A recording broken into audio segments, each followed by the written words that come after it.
इमाम हुसैन का पैगाम कल भी जिंदा था और आज भी जिंदा है। क्या वजह है कि इमाम हुसैन यजीद के सामने सीना सिपर हो गए? क्या वजह है इमाम हुसैन यजीद के मुकाबले में भूखे प्यासे खड़े हो गए? क्या वजह है इमाम हुसैन ने इस बात की फिक्र नहीं की कि मैं यजीद के मुकाबले में खड़ा हो जाऊंगा तो मेरी औलादें कत्ल हो जाएंगी? इमाम हुसैन ने इस बात की फिक्र नहीं की मैं यजीद के मुकाबले के लिए निकलूंगा तो पानी बंद होगा, खाना बंद होगा, मेरी औलादें भूखी रह जाएंगी, मेरे जानने और मानने वाले शहीद हो जाएंगे।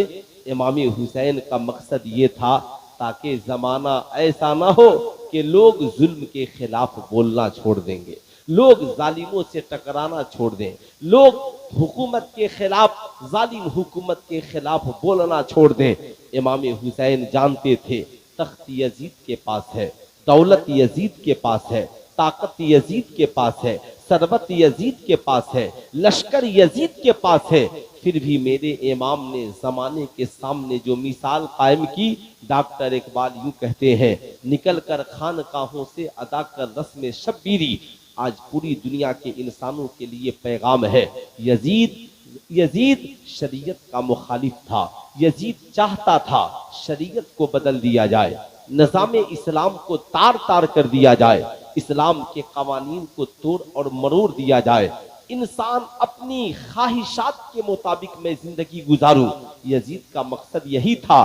आज भी समाज में कुछ मर्द और औरत ऐसे हैं जो वो भी यही चाहते हैं, मौलाना हम अपनी मर्जी से जिंदगी जिएंगे, जिस्म मेरा मर्जी मेरी। आज लड़कियां शॉर्ट वीडियो बना करके साहब समाज में मैसेज दे रही हैं, माई लाइफ माई चॉइस, मैं अपनी जिंदगी अपनी मर्जी से जीना चाहती हूँ। आज हमारी कौम के नौजवानों का भी हाल यही है, ये भी सोचते हैं मौलाना मैं अपनी जिंदगी अपनी चॉइस के मुताबिक गुजारना चाहता हूँ। यही वजह है आपने देखा होगा मर्द कान में बाली पहन रहा है, मर्द कमर तक बाल लटका रहा है, मर्द साहब वो लिबास पहन रहा है जो लिबास औरतों के लिए है। यही हाल ठीक औरतों का है, औरतें साहब मर्दों का लिबास पहन रही हैं, शाना बशाना चलने के लिए तैयार है, मगर इस्लाम कहता है औरत के लिए मर्द बनना जायज नहीं और मर्द के लिए औरत बनना जायज नहीं। आज हमारी कौम का नौजवान हाथ में कड़ा, कान में बाली, हाथ में धागा, न जाने क्या क्या खुराफात आपने जन्म दे दिया, मगर आपने कभी सोचा ये हाथ में कड़ा पहनना ये सिखों का तरीका है, फ्रेंच का दाढ़ी रखना ये यहूदियों और नसरानियों का तरीका है, हाथ में धागा बांधना ये कुफारों मुशरिकीन का तरीका है। याद रखना कमर तक बाल बढ़ाना और इसमें हेयर बेल्ट लगा लेना ये नाचने वालियों का तरीका है। सरकारे मदीना सल्लल्लाहु अलैहि वसल्लम इरशाद फरमाते हैं, मन तशब्बह बिकौमिन फहुवा मिनहुम, जो जिस कौम से मुशाबिहत रखेगा उसका अंजाम उसी के साथ होगा। बताओ मेरी कौम के नौजवानों, क्या तुम चाहते हो मरने के बाद तुम्हारा हश्र, तुम्हारा अंजाम यहूदियों के साथ हो, नसरानियों के साथ हो, कुफारों मुशरिकीन के साथ हो? आप कहोगे नहीं मौलाना हम तो यही चाहते हैं मरने के बाद हमारा अंजाम करबला वाले इमाम हुसैन के साथ हो। कितने नौजवान चाहते हैं? जरा हाथ उठाकर बोले, कितने नौजवान चाहते हैं कि आपका हश्र इमाम हुसैन के साथ हो? तो आप जाहिर सी बात है इमाम हुसैन को जो पसंद है वो करना होगा, इमाम हुसैन को जो पसंद नहीं है उसे छोड़ देना होगा। हम जलसा बहुत कराते हैं, जाहिर सी बात है जलसा कराने वालों खूब जलसे कराते हो, सुभान अल्लाह तुम्हारे जलसे मुबारक हो, लेकिन हम सिर्फ जलसा कराना जानते हैं। हमने साहब इमाम हुसैन की मोहब्बत में जलसा, ख्वाजा गरीब नवाज की मोहब्बत में जलसा, गौसे आसम की मोहब्बत में जलसा, आला हजरत की मोहब्बत में जलसा, बुजुर्गाने दीन की मोहब्बत में जलसा। सुल्तान रजा आपसे पूछना चाहता है, आपने सिर्फ जलसे कराए हैं, उर्स कराए हैं, आपने बुजुर्गों की याद में जलसे कराए हैं, मगर कभी आपने ये नहीं सोचा जलसे मनाने के लिए लाइट की जरूरत है, नाइट की जरूरत है, खतीब की जरूरत है, शायर की जरूरत है। लेकिन आप ये क्यों भूल जाते हैं? कभी दिल में तो ये सोचो अपने इश्क को परवान चढ़ाओ और ये सोचो हमें जलसा बाद में करना है, करबला वाले इमाम हुसैन को राजी पहले करना है। हमें साहब उर्स की तकरीब का इनेकाद बाद में करना है, हजरत ख्वाजा गरीब नवाज को राजी पहले करना है। आप कहोगे मौलाना उन्हें राजी कैसे करे, तो मैं आपसे पूछना चाहता हूँ, बताओ बाप को राजी करना है तो क्या करोगे? कहोगे उनकी पसंद का काम करेंगे। माँ को राजी करना हो क्या करोगे? कहोगे उनकी पसंद का काम करेंगे। भाई को राजी करना है क्या करोगे? उनकी पसंद का काम करोगे। उस्ताद को राजी करना है क्या करोगे? उनकी पसंद का काम करोगे। पीर साहब को राजी करना है क्या करोगे? उनकी पसंद का काम करोगे। सुल्तान रजा कहना चाहेगा आप सबने वादा किया है हम लोग इमाम हुसैन को राजी करेंगे, तो वो काम करो जो इमाम हुसैन को पसंद है। इमाम हुसैन को नमाज पसंद है, नमाज पढ़ो। इमाम हुसैन को कुरान की तिलावत पसंद है, कुरान की तिलावत करो। इमाम हुसैन को भूखे प्यासे रहकर भी सजदा करना पसंद है, सजदा करो। इमाम हुसैन को 72 जख्म खाकर भी नमाज पसंद है, तुम नमाज पढ़ो। इमाम हुसैन को राहे खुदा में दिलो जान और मालो दौलत और औलादे कटाना और अपनी जान कुर्बान करना पसंद है, तुम भी वो काम करने के लिए तैयार हो जाओ। इमाम हुसैन को नेज़े पे चढ़कर कुरान की तिलावत पसंद है, तुम भी कुरान की तिलावत को पसंद करो। इमाम हुसैन को पर्दा पसंद है, अपनी घर की औरतों को पर्दे में रखो। इमाम हुसैन को शराब पसंद नहीं, तुम भी शराब छोड़ दो। इमाम हुसैन को जुआ पसंद नहीं, तुम भी जुआ छोड़ दो। इमाम हुसैन को नाच गाने बाजे और डीजे पसंद नहीं, तुम भी छोड़ दो। इमाम हुसैन को साहब याद रखना सूद पसंद नहीं, रिश्वत पसंद नहीं। इमाम हुसैन को बेहयाई और बुराई पसंद नहीं। तो आज ये इरादा करके जाओ जो हुसैन को पसंद है वो करेंगे और जो हुसैन को पसंद नहीं है इंशाअल्लाह उसे छोड़ देंगे। है ना? कितने लोग ऐसा करेंगे? जरा हाथ उठा करके बोले कितने लोग ऐसा करेंगे? माशाअल्लाह माशाअल्लाह, सब करने के लिए तैयार हैं। अभी आपने सुना साहब मैं जमात रजाए मुस्तफ़ा का एक खादिम हूँ, अदना सा। बेशक ये मेरी जिम्मेदारी है। मैं आज तक कभी किसी से मैंने नहीं कहा कि साहब आप इस वीडियोस को बनाइए, ये तैयार कीजिए, है ना? इसके जिम्मेदार आप हैं ना। मैंने आपको बुलाने गया, ये मैं जानता हूँ बड़ी मजबूत से मजबूत लोहा टूट जाता है, कई झूठे इकट्ठे हो तो सच्चा टूट जाता है। जाहिर सी बात है अब आपकी ये जलसा कराने वाले की भी ये जिम्मेदारी है और आप लोगों से भी गुजारिश है। आजकल साहब काट छांट कर सारी बातें पेश की जाती हैं। मैं आपसे कहना चाहूंगा आप जरा सा सीने पे हाथ रख करके बताएं, ईमानदारी के साथ बताएं। आज हम इमाम हुसैन के मानने वाले हैं, हमारी मस्जिदें खाली हैं। हम इमाम हुसैन के मानने वाले हैं मगर आज हम जुल्म के खिलाफ अपनी आवाजों को नहीं उठाते हैं। मालूम है भारत की सबसे पढ़ी लिखी महिला का नाम इंदिरा गांधी है। ये लंदन की यूनिवर्सिटी में पढ़ती थी।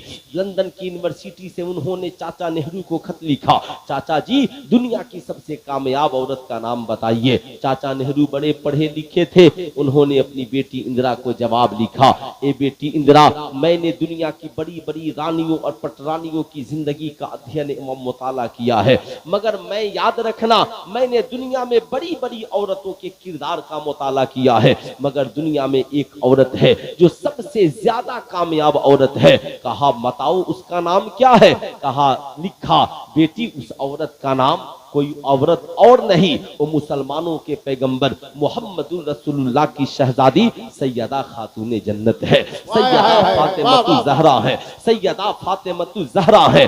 अल्लाह अल्लाह पूछा था उसने कि बताइए आखिर सैयदा खातून जन्नत दुनिया की सबसे कामयाब औरत कौन है? तो चाचा नेहरू ने कहा एक औरत सबसे पहले किसी की बेटी होती है, उसके बाद किसी की माँ होती है, उसके बाद किसी की बीवी होती है, उसके बाद किसी की माँ होती है। सुनो हर बाप को एक कामयाब बेटी की जरूरत है, हर शौहर को एक वफादार बीवी की जरूरत है और हर औलाद को एक कामयाब माँ की जरूरत है। जब मैंने इसके लिए सैयदा खातूने जन्नत की जिंदगी का मुताला किया तो मैं इस नतीजे पर पहुंचा, बेटियां बहुत हैं मगर रसूलुल्लाह की बेटी का जवाब नहीं है। मैं इस नतीजे पर पहुंचा, बीवियां बहुत हैं मगर हजरत मौला अली और सैयदा खातूने जन्नत की मोहब्बत का जवाब नहीं है।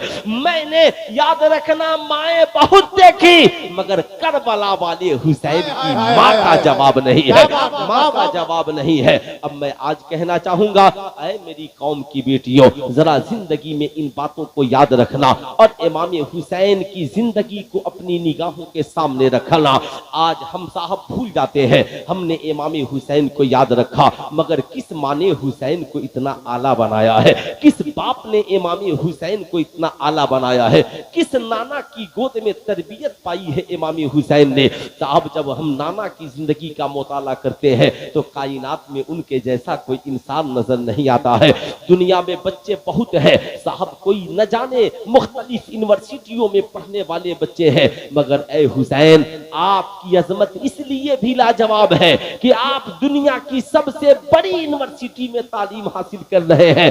गोद है तो मोहम्मदुर रसूलुल्लाह की गोद है। नबी फरमाते हैं अना मदीनतुल इल्म व अलीउन बाबुहा, मैं इल्म का शहर हूं और अली उसके दरवाजे हैं, अली उसके दरवाजे हैं। अब आपको मैं बताना चाहूंगा, नबी के इल्म से कौन इनकार कर सकता है। साहब नबी न होते तो माँ के कदमों के नीचे जन्नत कौन बिछाता, नबी न होते तो ये पेशानियों को सजदे में झुकाने का, सजदे में रखने का शऊर कौन देता, नबी न होते तो बेटियों को जिंदा दफन होने से कौन बचाता, नबी न होते तो आज बताओ ईमानदारी के साथ पूरी दुनिया में ये सच्चाई और ईमानदारी का पैगाम आम कौन करता। नबी न होते तो शराब खाने से निकाल कर लोगों को खुदा खाने तक कौन पहुंचाता, नबी न होते तो शराब की हुर्मत का ऐलान, जना की हुर्मत का ऐलान, जुए की हुर्मत का ऐलान, बेहयाई और बुराई की हुर्मत का ऐलान कौन करता। यह आमिना के लाल का करम है, यह मुस्तफा जाने रहमत का करम है जिन्होंने 23 साल की थोड़ी सी मुद्दत में पूरी दुनिया में इस्लाम का परचम लहराया और करबला में इमाम हुसैन ने उस परचम की हिफाजत का काम किया है, जमाने को दरसे वफा दिया है। आपसे मैं कहना चाहूंगा, ऐ मेरी कौम के शहजादों, जरा अपनी जिंदगी को देखो और अपनी जिंदगी को याद करो। नबी के इल्म से कौन इनकार कर सकता है। मैं आपसे कहना चाहूंगा, ऐ मेरी कौम के शहजादों, याद रखना हमारी जिंदगी का मकसद सिर्फ ये नहीं हो। याद रखिएगा, अगर हम सिर्फ इमाम हुसैन के नाम पे जलसे करेंगे तो इमाम हुसैन एक रात याद आएंगे। हम सिर्फ मुहर्रम में उनके नाम पे मजलिसें करेंगे तो इमाम हुसैन 10 दिन याद आएंगे। मगर अगर हम नमाजी बन गए, हमारी औलादें नमाजी बन गई, हमारी बीवियां नमाजी बन गई, हमारे बच्चे नमाजी बन गए, आप घर जाना तो अपने बच्चों को जरूर बताना, आप घर जाना तो अपनी औलादों को जरूर बताना, ऐ मेरी बीवियां तुझे मालूम है तुम शहीद आजम कॉन्फ्रेंस में तुमने नहीं सुना कि मैदान करबला है, इमाम हुसैन का लाशा बिखरा पड़ा है, वहां पे सैयदा ज़ैनब है साहब, उनके घर की औलादों की लाशें बिखरी पड़ी हैं मगर नमाज का वक्त हुआ है तो रसूलुल्लाह की नवासी ने अपना मुसल्ला बिछा दिया है साहब। जब वक्त पड़ा है, नमाज का वक्त हुआ है तो सैयदा ज़ैनब का मुसल्ला बिछा है, शहरबानों का मुसल्ला बिछा है, सैयदा सकीना का मुसल्ला बिछा है। सुल्तान रजा कहना चाहेगा, मेरी कौम की बेटियों बताओ तेरे घरों में मुसल्ले कब बिछेंगे, तेरी बेटियों के सरों पे चादर ततहीर कब चढ़ेगी, बता तेरी जिंदगी में इनकलाब कब आएगा। जाहिर सी बात है, जब हम उनकी जिंदगी का अध्ययन एवं मुताला करते हैं तो हमें पता चलता है इमाम हुसैन अपनी जिंदगी में कभी तालीम के लिए सफर कर रहे हैं, कभी साहब तालीम के लिए नाना के पास, माँ के पास और वालिद के पास जा रहे हैं, कभी साहब इमाम हुसैन लोगों को मस्जिद में नमाज की तरकीब और तालीम दे रहे हैं। जब आप उनकी जिंदगी को पढ़कर तो देखें, अल्लाह ने इमाम हुसैन की मोहब्बत का ऐसा इंतजाम किया। आपसे मैं कहूंगा, कहना अपनी औलादों को नमाज पढ़ो, कहेंगे फिर कहा जब नमाज पढ़ोगे ना तो दुनिया में कोई ऐसी नमाज नहीं है, सजदा हो, कयाम हो, रुकू हो, सुजूद हो, मगर उस नमाज में नबी और आले नबी पे दुरूद नहीं हो। दुनिया में कोई ऐसी मस्जिद नहीं है साहब, वो मस्जिद हरम हो, मस्जिद नबवी हो, मस्जिद मस्जिद अक्सा हो, दुनिया में एक मस्जिद ऐसी ला करके दिखा दो, आजान हो, नमाज हो और नबी और आले नबी पे दुरूद शरीफ नहीं हो, आपको पढ़ना ही पड़ेगा अल्लाहुम्मा सल्ली अला मोहम्मद व अला आले मोहम्मद। अब मैं आपसे कहना चाहूंगा ये आले मोहम्मद कौन है? इमाम हसन ही तो आले मोहम्मद है, इमाम हुसैन ही तो आले मोहम्मद है। इसलिए मैं कहना चाहूंगा सुन्नियों, याद रखना, अगर सिर्फ इमाम हुसैन के जलसे हम करेंगे तो हुसैन एक रात याद आएंगे, नमाजी बन गए, फज्र पढ़ेंगे हुसैन याद आएंगे, जोहर पढ़ेंगे हुसैन याद आएंगे, असर पढ़ेंगे हुसैन याद आएंगे, मगरिब और इशा पढ़ेंगे हुसैन याद आएंगे। इसलिए मैं आपसे कहूंगा आज के इस जलसे से पैगाम लेकर के जाओ, आज के बाद हमारे घरों में इमाम हुसैन के फातिहे का चिराग बाद में जलेगा और इंशाअल्लाह हमारी जिंदगी में सजदे हुसैन की रहमत व बरकत का चिराग पहले जलेगा। क्या बात है, इंशाअल्लाह जलेगा ना? हाथ उठा करके बोले इंशाअल्लाह जलेगा ना? अच्छा एक बात बताएं, ए बाबू ए बच्चे, ए बच्चे क्या करने आ गए तुम लोग? है ना, बड़ा अफसोस। देखिए ये सारी बात आप लोग ऐसा कुछ नहीं करेंगे, बात याद रखिए, कई सालों बाद इस इलाके में मेरी हाजिरी हुई, 1-2 साल। अभी जिस मुबारकपुर का तस्करा हो रहा था, मैं कई रोज उसी इलाके में, अजमत भाई हम सब लोग उधर ही थे। जाहिर सी बात है किसी जलसे में ऐसा हादसा नहीं हुआ कि एक ही बार सारे लोगों को जरूरत पड़ गई और सारे लोग अपने घर चले गए, है ना? आपको भी इसका जवाब देना है। मत कीजिए पूरी रात के जलसे, 12 बजे तक कीजिए, जलसों को नया रुख दीजिए, जलसों को के रुख को मोड़िए। आप एक मुख्तसर खिताब सुनिए, उसके बाद फिर कुछ मत सुनिए, उस खिताब को अपनी जिंदगी में लेकर घर चले जाइए, अपने मिजाज को बदलिए। अगर आपसे नहीं बदला ना तो आने वाला दौर बहुत बुरा है, न संभलोगे तो मिट जाओगे ऐ हिंदी मुसलमानों, तुम्हारी दास्तां तक भी न होगी दास्तानों में। जिसको जो मर्जी वो तो बोलता है, मैं इससे इनकार नहीं करता। जो यहाँ नहीं बोलता वो फेसबुक पर बोलता है, जो वहाँ नहीं बोलता वो अपना इलाका देखकर बोलता है, जो सामने नहीं बोल पाता वो लाइव आकर बोलता है। जाहिर सी बात है, अलग अब बोलने वालों के अंदाज अलग है। अल्लाह ताला हमें और आपको हिदायत अता फरमाए, हिदायत अता फरमाए। मैं आपसे ये नहीं कहूँगा कि आप मेरे करीब हो जाइए, लेकिन आप मुझसे करीब ना हो, आप अल्लाह और उसके रसूल से करीब हो जाइए, रब की रज़ा के लिए, रब की रज़ा के लिए। अब जरा गौर से सुनिएगा, गौर से। आज छोटे छोटे बच्चे आपके हैं ना, आप किसी बच्चे से पूछिए कि हमें कुछ सुनाओ, तो बच्चे सुनाएंगे मछली जल की रानी है, जीवन उसका पानी है। मैंने एक बच्चे से कहा यार सारे बच्चे बच्चियों को यही याद है, क्यों? कहते हैं सर नहीं मालूम, बड़ा आसान है, अच्छा लगता है। मैंने कहा मछली और पानी का कैसा रिश्ता है ये तुझे मालूम है? कहा ए बाबू ए लाल टी शर्ट, जलसा खत्म हो गया, जा रहे हो? अल्लाह अफसोस है ना।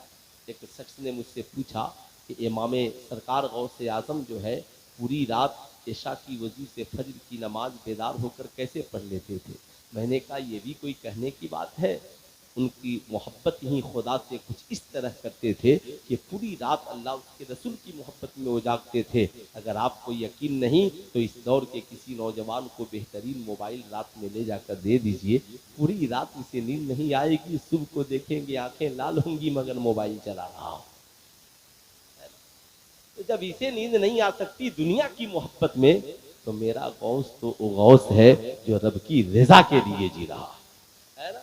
तो सुने, लड़के ने कहा सर नहीं मालूम आपको, मछली को अगर पानी में रखा जाए तो मछली जिंदा रहेगी। अब मैंने कहा अगर पानी से मछली को हटा दिया जाए कहा मौत आ जाएगी। मैंने कहा समझ लिया कि अगर मछली को पानी में रखो तो जिंदा और हटा दो तो मौत आ जाए। आज पूरी दुनिया में बच्चों को पता चल गया कि मछली पानी के बगैर जिंदा नहीं रह सकती है, मगर आज से कई सौ बरस पहले हमारे बुजुर्गों ने ऐलान किया, अल मोमिनो फिल मस्जिद कसमको फिल माँ, मोमिन का रिश्ता मस्जिद से ऐसे है जैसे मछली का रिश्ता पानी से है। मछली पानी के बगैर जिंदा नहीं रह सकती और मोमिन मस्जिद के बगैर जिंदा नहीं रह सकता। क्या बात, जिंदाबाद। आए आप ईमानदारी से, हम मस्जिदों की लड़ाई लड़ रहे हैं मगर फजर की नमाज के लिए हम मस्जिदों में नहीं पहुंचते, ऐशा की नमाज के लिए मस्जिदों में नहीं पहुंचते, हमारी मस्जिदें वीरान नजर आती हैं। जाहिर सी बात है, मौलाना साहब ने, अल्लामा नासिर साहब ने सही कहा कि साहब आज जलसों का मकसद, लेकिन मैं आपसे कहना चाहूंगा, ऐ मेरी कौम के नौजवानों, अपने रुख को बदलो, अपने मिजाज को बदलो, अपने हालात को बदलो। सुल्तान रजा तुझसे कहना चाहेगा, बताओ ईमानदारी के साथ, मैदाने करबो बला है, 3 दिन से पानी बंद है, खाना बंद है, मगर जब जब वक्त हुई, इमाम हुसैन हजरत अली अकबर आजान दे रहे हैं, इमाम हुसैन नमाज पढ़ा रहे हैं, हुसैनी नमाज पढ़ रहे हैं। साहब भूख है मगर नमाज हो रही है, प्यास है मगर नमाज हो रही है, बच्चों के जबान खुश्क है मगर नमाज हो रही है। 9वीं मुहर्रम की आखिर 10वीं मुहर्रम की आखिरी रात है, कल मैदाने करबला में जंग होने वाली है। कहा था सैयदा ज़ैनब ने, भाईजान रात बड़ी मुश्किल हो गई है। इमाम अली मकाम कहते हैं, मेरी बहन अम्मी जान ने कहा था, जब मोमिन पे कोई मुश्किल आ जाए ना तो 2 काम करे, या तो कुरान की तिलावत करे या तो नमाज पढ़ने में लग जाए। जब मुश्किल आए तो कई काम करने हैं, 2 काम। कौन काम करने हैं? दोनों उंगलियां उठाकर बोल दे, कई काम करना है। जब मुश्किल में आ जाए तो 2 काम, या तो कुरान उठाकर पढ़ने लगिए या तो खुदा की बारगाह में नमाज पढ़ने लगिए। साहब ये 2 काम कीजिए। हजरत इमाम अली मकाम ने चराग बुझा दिया, कहा मेरे साथियों अपने घरों को चले जाओ, तन्हा हुसैन यजीदियों से टकराने के लिए काफी है। ये किसका हौसला बोल रहा है? ये अली शेरे खुदा का बेटा बोल रहा है, रसूलुल्लाह का नवासा बोल रहा है, सैयदा खातून जन्नत का लख्ते जिगर बोल रहा है। सैयदा खातूने जन्नत के की तरबियत ने इमाम हुसैन को इतना मजबूत बना दिया था कि करबला में कोई उनसे बड़ा आलिम नहीं था और उनसे बड़ा अच्छे किरदारों कैरेक्टर का कोई हामिल नहीं, कोई हामिल नहीं था। याद रखिएगा, आज तो हम अपना घर नहीं छोड़ पाते, आज हम अपनी जगह नहीं छोड़ पाते। इमाम हुसैन से भी बड़ी खानकाह किसी के पास थी क्या? साहब मदीना शरीफ में थे, मस्जिद नबवी शरीफ के मुसल्ले के इमाम थे, बैठकर वहां पे लोगों को दीन की बातें बताते थे। नाना का रोजा सामने था, लोग आते थे, मुलाकात करते थे, इमाम हुसैन को नजराने देते थे। इमाम हुसैन चाहते तो उनको मदीना से कहीं जाने की जरूरत थी क्या? कहीं जाने की जरूरत थी क्या?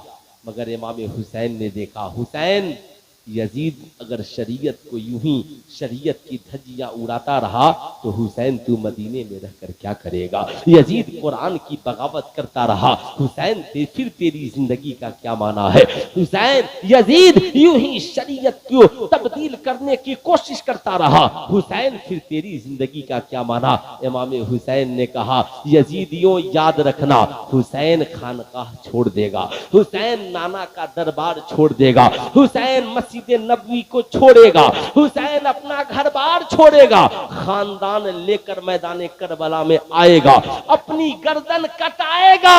मगर याद रखना यजीद, तू सर काट कर भी जमाना तुझे मुर्दा कहेगा, और हुसैन सर कटा भी लेगा तो रहती दुनिया तक जमाना हुसैन को जिंदा कहेगा।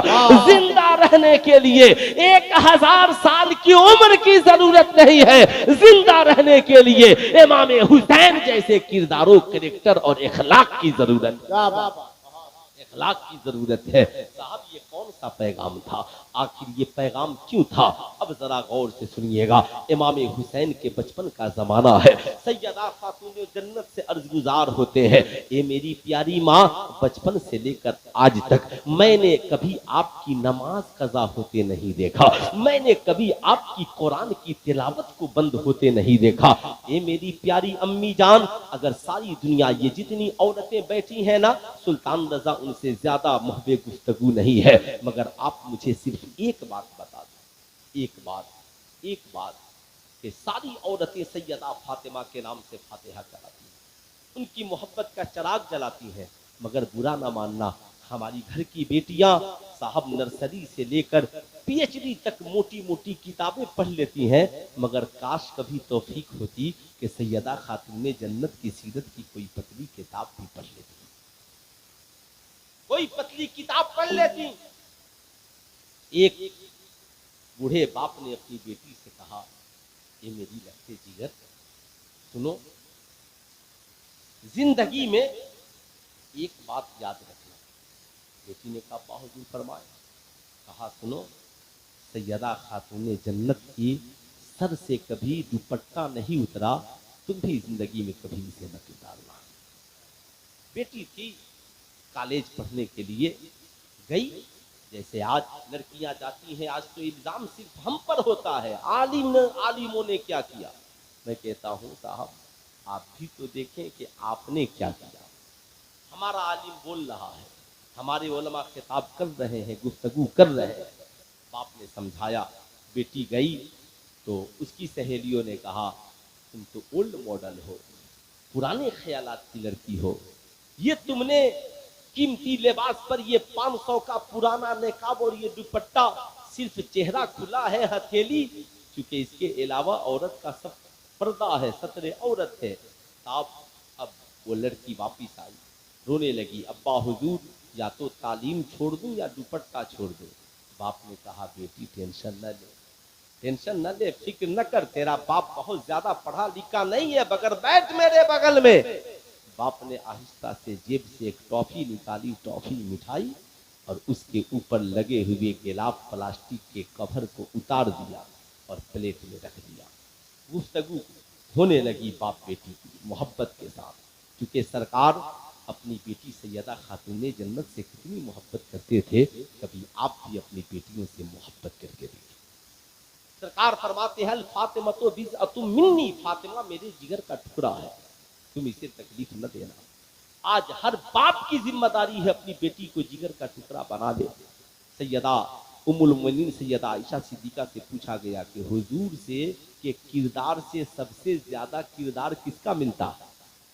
उम्मुल मोमिनीन सैयदा आयशा सिद्दीका कहती हैं कि सैयदा फातिमा ज़हरा का मिलता है। अरे बोलना दे सुभान अल्लाह, इसमें भी कोई है क्या मामला? बोल दे सुभान अल्लाह, माशाअल्लाह माशाअल्लाह। साहब सैयदा खातून जन्नत का मिलता है। अल्लाह अल्लाह। साहब जब सरकार के घर सैयदा आती ना, तो आका बेटी की मोहब्बत में खड़े हो जाते, और जब आका तशरीफ ले जाते ना, तो सैयदा भी खड़ी हो जाती। आपसे भी मैं कहूँगा, बेटी आपकी है ना, आप बचपन से लेकर जवानी तक याद उससे इतनी मोहब्बत करते हो, प्यार करते हो, आप अपनी बेटी पे निगाह रखें, जब आए ना प्यार करें, उससे खड़े हों मोहब्बत के साथ, उसकी जायज़ ज़रूरतों का ख्याल रखें, बगल में बैठाएं और उससे गुफ्तगू करें। जैसे वो बूढ़ा बाप गुफ्तगू कर रहा, बेटी बैठो, खैरियत आफियत बता, तो किसके साथ बैठती है, उठती है, तेरी सहेलियाँ कौन है? खैर बाप ने थोड़ी देर बाद कहा बेटी ये क्या हुआ? मैंने तो यहाँ मिठाई रखी थी, मगर यहाँ मक्खियाँ आ गई, यहाँ कीड़े मकोड़े आ गए, यहाँ पे चींटियां आ गई। तो बेटी ने मुस्कुराया, कहा अब्बा हुजूर जब तक ये कवर में लिपटा हुआ था, इस पे मक्खियां नहीं आती, इस पे कीड़े मकोड़े नहीं आते, चींटियां नहीं आती, आपने कवर से निकाल दिया इसलिए आ गई है। कहा बेटी नहीं समझी तू? कहा अब्बा समझा दे। कहा बेटी जब तक तू पर्दे में रहेगी, किसी आवारा नजर की तू शिकार नहीं होगी, लेकिन जब तू बेपर्दा हो जाएगी तो भेड़ियों की नजर तेरे ऊपर होगी, आवारा कुत्तों की नजरें तेरे ऊपर होगी, आवारा लुच्चे और लफंगों की नजरें तेरे ऊपर होगी। ए बेटी मिठाई की हिफाजत के लिए प्लास्टिक के कवर का होना जरूरी है, और बेटियों की हिफाजत के लिए सैयदा खातून जन्नत की हया वाली चादर रहमत का होना जरूरी है। बोलिए होना चाहिए कि नहीं होना चाहिए? है ना? है ना? क्यों क्यों होना चाहिए? एक शेर मुझे याद आता है ना आप लोगों को देखकर, है ना, देख तो दिल तो बड़ा गमगीन हुआ, मगर एक शेर है ना कि गम सभी राह तो तस्कीन में ढल जाते हैं, गम सभी राह तो तस्कीन में ढल